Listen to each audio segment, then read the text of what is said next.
57 मुस्लिम देशों के संगठन यानी ऑर्गेनाइजेशन ऑफ इस्लामिक कोऑपरेशन की महाबैठक आज सऊदी अरब के रियाद शहर में होनी है।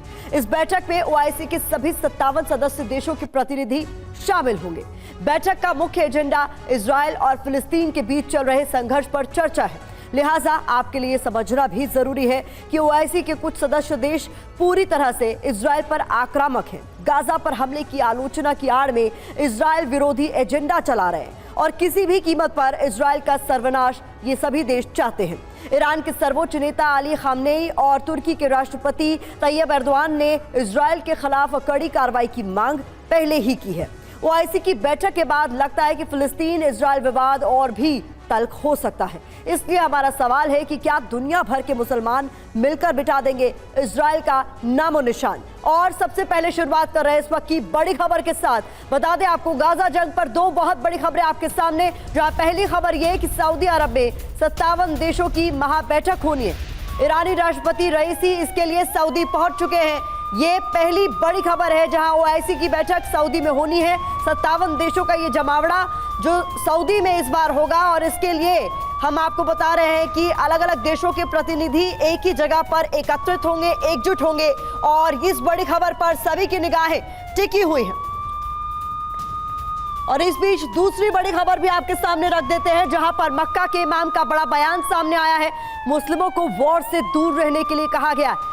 तो पहली खबर आपके सामने जहां सऊदी में 57 देशों की बैठक होनी है और दूसरी बड़ी खबर भी आपके सामने हम रख रहे हैं, जहां मक्का के इमाम का बड़ा बयान सामने आया है।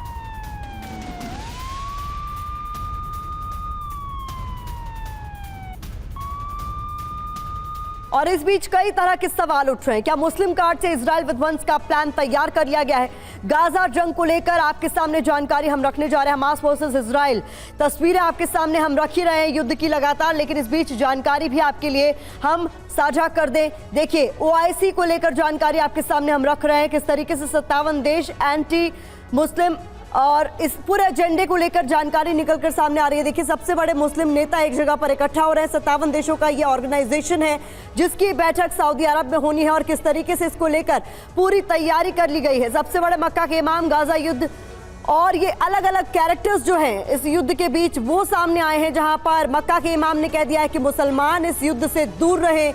तो कई बड़े सवाल भी उठ खड़े होते हैं ऐसे में, जिस पर आज हम चर्चा करेंगे। क्या मुस्लिम वर्ल्ड गाजा पर दो धड़ों में बंट गया है? क्योंकि एक तरफ अपील की जा रही है, 57 देशों का जो संगठन के तमाम प्रतिनिधि मिलने वाले हैं उनकी तरफ से अपील की जा रही है और कहीं ना कहीं ये मैसेज देने की कोशिश कि इजरायल को खत्म करना होगा, इजरायल के तमाम एक्शंस पर रोक लगानी होगी। और इस बीच मक्का के इमाम की जो बड़ी अपील है उसके बाद सवाल उठ रहा है कि क्या ये सभी मुस्लिम देश हमास के साथ एकजुट हो पाएंगे? क्या दुनिया के मुसलमान मिलकर मिटा देंगे इजरायल का नामो निशान? ये वो तमाम सवाल है जिसका जवाब तलाशने की कोशिश हम करेंगे। लेकिन इस बीच कुछ वीडियो ब्रेकिंग आपके सामने हम रखने जा रहे हैं। तस्वीरें बहुत महत्वपूर्ण हैं जो गाजा जंग से जुड़ी हुई लगातार सामने आ रही है। अंधेरी रात में फास्फोरस बम का लाल रंग इन तस्वीरों में देखा जा सकता है। ये तस्वीरें आप देखिए, आरोप लग रहे हैं लगातार इजरायल पर तरह तरह के बॉम्ब्स के इस्तेमाल के। और इस बीच ये तस्वीरें सामने आई हैं जहां अंधेरी रात में फास्फोरस बम का लाल रंग इन तस्वीरों में नजर आ रहा है।